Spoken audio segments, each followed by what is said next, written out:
ಎಲ್ಲರಿಗೂ ನಮಸ್ಕಾರ. ನೀವು ನೋಡ್ತಾ ಇದ್ದೀರಾ ಹಿಂಗೆ ಗುರು ಯೂಟ್ಯೂಬ್ ಚಾನಲನ್ನು. ನಾನು ನಿಮ್ಮ ಅನುಷಾ. ಇವತ್ತು ನಮ್ಮ 6 ವರ್ಷ ತುಂಬಿದ ಮದುವೆಯ ವಾರ್ಷಿಕೋತ್ಸವ ಮತ್ತು ಪ್ರೇಮಿಗಳ ದಿನಾಚರಣೆ ಇತ್ತು. ಇನ್ನು ಇವತ್ತು ನಾನು ಹಾಕಿರೋ ಈ ಬಟ್ಟೆ ಬಂದುಬಿಟ್ಟು sari 300 rupees and blouse 250 rupees ಇನ್ ಮೀಶೋ. ನೀವು ಬೇಕಾದರೆ ನನ್ನ ಪ್ಲೇಲಿಸ್ಟಲ್ಲಿ ಚೆಕ್ ಮಾಡ್ಬೋದು, ಪ್ರಾಡಕ್ಟ್ ರಿವ್ಯೂ ಪ್ಲೇಲಿಸ್ಟಲ್ಲಿ. ಓಕೆ, ಸೊ ಇದಾದ ನಂತರ ನನ್ನ ಫ್ರೆಂಡು ನನಗೆ ಸರ್ಪ್ರೈಸ್ ಕೊಟ್ಟರು. ಇದು ಮಾತ್ರ ಪೂರ್ತಿ ಅನ್ಎಕ್ಸ್ಪೆಕ್ಟೆಡ್ ಅಂತಲೇ ಹೇಳಬಹುದು. ಬಯಸದೆ ಬಂದಂಥ ಯಾವುದೇ ಖುಷಿಯಾಗಿರ್ಬೋದು ತುಂಬಾ ಖುಷಿ ಕೊಡುತ್ತೆ. ಯಾವತ್ತೂ ಅದನ್ನು ಮರೆಯೋಕ್ಕಾಗಲ್ಲ. ಬರ್ಡೇಗೆಲ್ಲ ಸೆಲೆಬ್ರೇಟ್ ಮಾಡೋದು ನೋಡಿದ್ದೀವಿ, ಸರ್ಪ್ರೈಸ್ ಕೊಡೋದು ನೋಡಿದ್ವಿ. ಆದರೆ ನಮ್ಮ ಇಬ್ಬರ ಮದುವೆ ವಾರ್ಷಿಕೋತ್ಸವಗೋಸ್ಕರ ನನ್ನ ಫ್ರೆಂಡ್ ನಮಗೆ ಸರ್ಪ್ರೈಸ್ ಕೊಟ್ಟಿದ್ದು ನಂಗೆ ತುಂಬ ಖುಷಿ ಆಯಿತು. ಆ್ಯಕ್ಚುಲಿ ಅವನು ಕೊಡೋನೇ ಅಲ್ಲ, ಕೊಟ್ಟಿರೋದು ನನಗೆ ಎಕ್ಸ್ಪೆಕ್ಟು ಮಾಡೋಕ್ಕಾಗಿಲ್ಲ ಆ್ಯಂಡ್ ಈಗಲೂ ನಂಬೋಕ್ಕೆ ಆಗ್ತಿಲ್ಲ.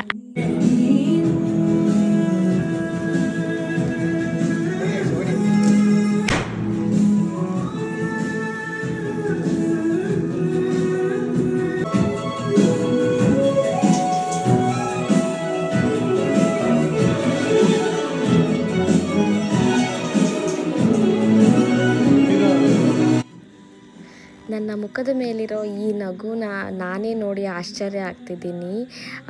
ಈ ಸ್ಮೈಲ್ ತರಿಸ್ಲಿಕ್ಕೆ ಕಾರಣ ಆಗಿರೋ ನನ್ನ ಫ್ರೆಂಡಿಗೆ ತುಂಬ ಥ್ಯಾಂಕ್ ಯು ಹೇಳ್ತೀನಿ ಈ ವಿಡಿಯೋ ಮೂಲಕ. ಆ್ಯಂಡ್ ಈ ನಮ್ಮಿಬ್ಬರ ಪ್ರೀತಿಗೆ, ಈ ವಾರ್ಷಿಕೋತ್ಸವಕ್ಕೆ ನೀವು ಎಲ್ಲರೂ ಸಾಕ್ಷಿಯಾಗಿದ್ದೀರಾ. ಥ್ಯಾಂಕ್ ಯು ಸೋ ಮಚ್ ಎಲ್ರಿಗೂ. ತುಂಬ ಅಂದರೆ ತುಂಬಾ ಹ್ಯಾಪಿ ಆಗಿದೆ ನನಗಿವತ್ತು. 106 ವರ್ಷ ನಾನು ಹೀಗೆ ಬದುಕಬೇಕನ್ನೋ ಆಸೆ ತುಂಬ ಇದೆ. ಎಲ್ಲರೂ ಆಶೀರ್ವದಿಸಿ ಸಾಕು.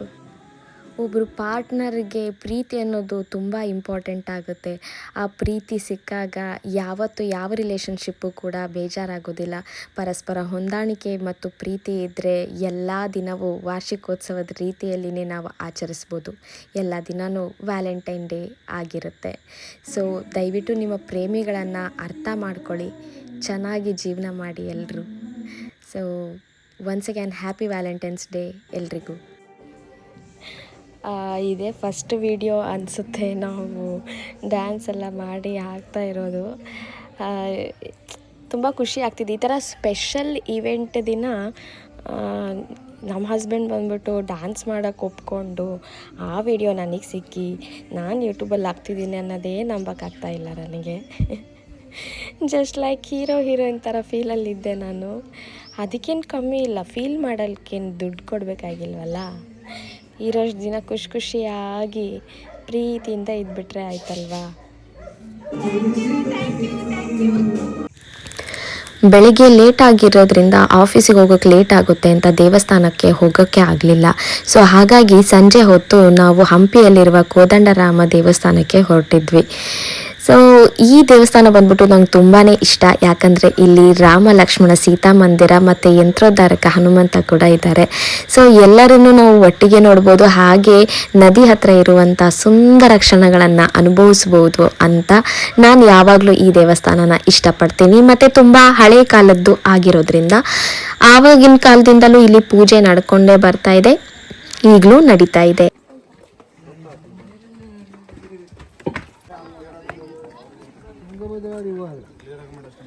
ಹೌದು, ತುಂಗಭದ್ರಾ ನದಿ ತೀರದಲ್ಲಿರುವಂಥ ಈ ದೇವಸ್ಥಾನ ತುಂಬ ಚೆನ್ನಾಗಿದೆ. ಒಳ್ಳೆ ನೋಟ, ಸೀನ್ರಿ ಸಿಗುತ್ತೆ ನಿಮಗೆ ನೀರಿಂದು. ಹಾಗೆ ಇಲ್ಲಿ ಇರುವಂತಹ ಮೂರ್ತಿ ಎಷ್ಟು ಎತ್ತರವಾಗಿದೆ ಅಂತಂದರೆ ಅಷ್ಟು ಸಮಾಧಾನ ಸಿಗುತ್ತೆ ನನಗೆ ಇಲ್ಲಿ ಬಂದರೆ. ನೋಡಿ ನಮ್ಮ ಶ್ರೀರಾಮಚಂದ್ರ ಹೇಗೆ ಕಾಣ್ತಾ ಇದ್ದಾರೆ ಅಂತ.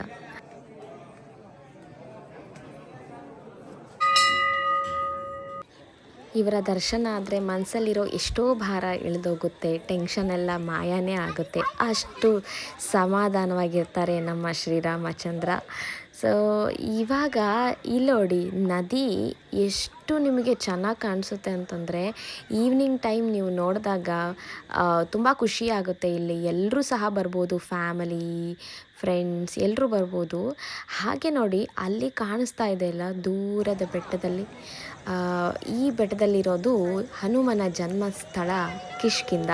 ಸೊ ನೀವು ಇಲ್ಲಿಂದ ಸಹ ನೋಡ್ಬೋದು, ಅಲ್ಲಿಗೆ ಹೋಗಿ ಕೂಡ ನೋಡ್ಬೋದು. ಇಲ್ಲಿಂದನೇ ನಮ್ಮ ಶ್ರೀರಾಮಚಂದ್ರರು ಭಕ್ತನನ್ನು ಎದುರಿಗೆ ಕಾಣೋ ಹಾಗೆ ಇಟ್ಕೊಂಡಿದ್ದಾರೆ. ಸೊ ಈ ಕಡೆ ಇಲ್ಲಿಂದ ಹನುಮ ಬೇರೆ ಹತ್ರ ಪ್ಲೇಸಿಗೆ ಹೋಗುವಾಗ ಅವರನ್ನು ಯಂತ್ರೋದ್ಧಾರಕದಲ್ಲಿ ಬಂಧಿಸಿ ಇಟ್ಟಿದ್ದಾರೆ ಅಂತೇಳಿ ಇಲ್ಲಿ ವಾಡಿಕೆ ಇದೆ ಹೇಳ್ತಾರೆ. ಇದು ಪಾರ್ಟ್ 1 ಮಾತ್ರ. ಪಾರ್ಟ್ 2 ವಿಡಿಯೋ ಇನ್ನೊಂದಿದೆ, ನಾಳೆ ಮತ್ತೆ ಶೇರ್ ಮಾಡ್ತೀನಿ. ಅಲ್ಲಿವರೆಗೂ ಟಾಟಾ, ಬಾಯ್ ಬಾಯ್.